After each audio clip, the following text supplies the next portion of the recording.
আসসালামু আলাইকুম। কম্বোডিয়া, আপনারা যারাই কম্বোডিয়া যাইবেন, আসলে এরা ডলারের কোনো ইস্যু নাই। এরা ডলারে ইস্যু করে, মানুষকে ভুক্তভোগী হয়রানি করে বেশি। কারণ ভুক্তভোগী হয়রানি কারে করে? আপনারা আমাদের বাংলাদেশের লোকেরে, ঠিক আছে?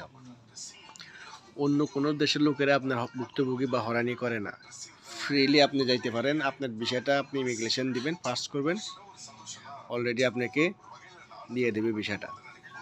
আর যদি আমাদের বাংলাদেশি পাসপোর্ট দেখে, ওরা ওইখান থেকে ছাড়ে না, ওরা দিয়ে দেয় আপনার ইমিগ্রেশনকে।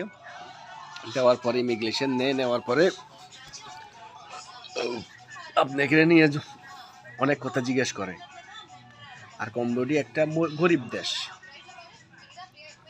গরিব দেশ। এগুলাতে মানুষে কি যায় ঘুরবার জন্য, এদেরকে কাজ করবার জন্য যায়।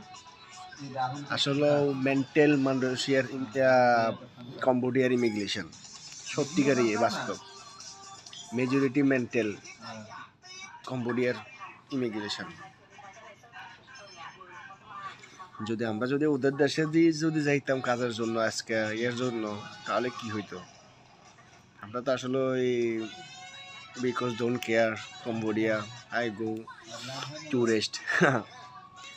আমার অলরেডি আপনার আছে, ধরেন না, আপনার হোটেল বুকিংয়ের টিকিট আছে, আছে, হোটেল বুকিং দিয়ে গেছি, রিটার্ন টিকিট আছে মালয়েশিয়ান, আমি রিটার্ন মালয়েশিয়া হমু। সব কিছু আছে, তবে আমার করতে দেয় নাই। ডলারও ছিল আমার হাতে, আমার ভিডিওতে আমার দেওয়া আছে, আপনারা দেখবেন। আপনার যদি শুধু বাংলাদেশের লোকের জন্য এই অবস্থাটা, এরা এইভাবে করতেছে। আমি আর দেখি না কোনো দেশের লোকেরা হয়রানি ভুক্তভোগী হইতে। তোমরা মনে করে আমরা বাংলাদেশ কি গরিব ওদের চেয়ে? না, আমরা বাংলাদেশ আল্লাহর রহমতে ওদের থেকে অনেক উপরে আছি। আর ওদের কম্বোডিয়া ইয়েতে হয়েছে আপনার মশা, অনেক মশা এয়ারপোর্টের ভিতরে।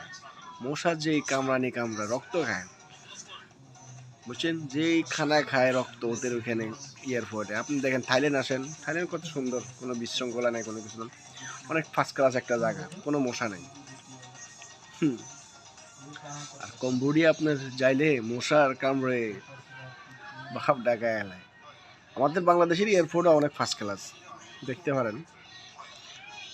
আর সিঙ্গাপুর এয়ারপোর্ট তো বললাম না, পৃথিবীর মধ্যে 2 নম্বর 3 নম্বর 1 নম্বর থাকতে পারে সিঙ্গাপুর এয়ারপোর্ট, অনেক ফার্স্ট ক্লাস, ঘুরারও জায়গা আছে, ঠিক আছে? তো কি কম ভাই,